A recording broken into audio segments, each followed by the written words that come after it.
How do I know I'm drinking enough water?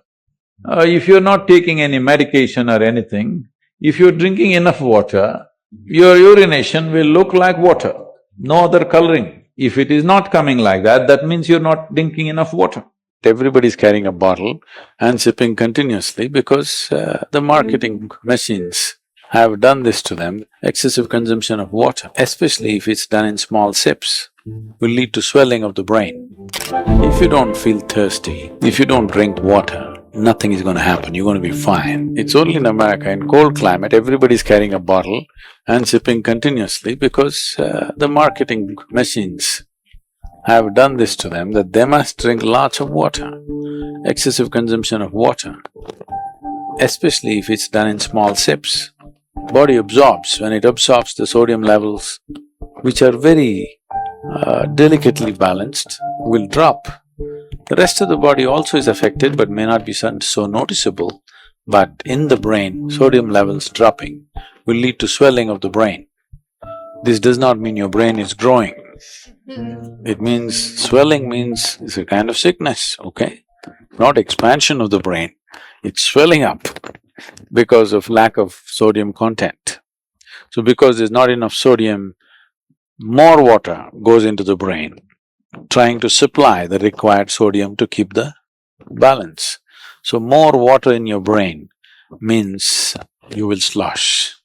Psychological imbalances will come when you manage to absorb. See, if you drink lots of water at one go, body will decide how much to absorb, how much to throw out. But if you keep sipping through the day, body kind of gets deceived and tends to absorb more water than it should.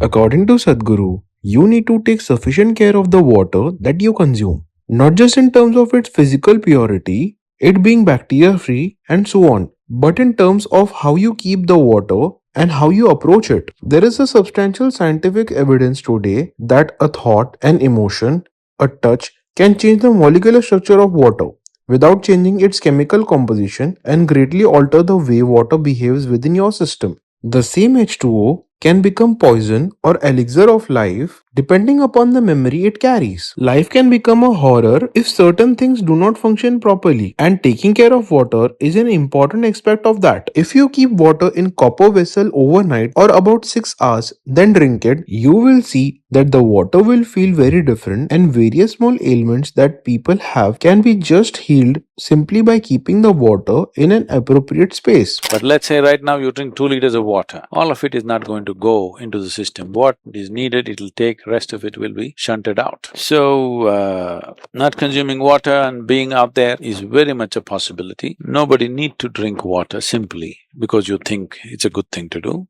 When you feel thirsty, you must drink water. Just to ensure you're drinking enough, drink 10% more than what you actually need. A couple of cups more, just to ensure that you don't drink less. If you're not the kind who is carrying a water bottle with you every minute of the day, then it's good to drink little extra water so that when the need comes, you have a certain amount of time before you can drink, that it is not an emergency. At the same time, when you need water, when you're thirsty, if you don't drink, it'll cause damage to the system. I would say, this may be very controversial, the medical fraternity will for sure protest on this, but they will come to it after maybe 20 years or 30 years.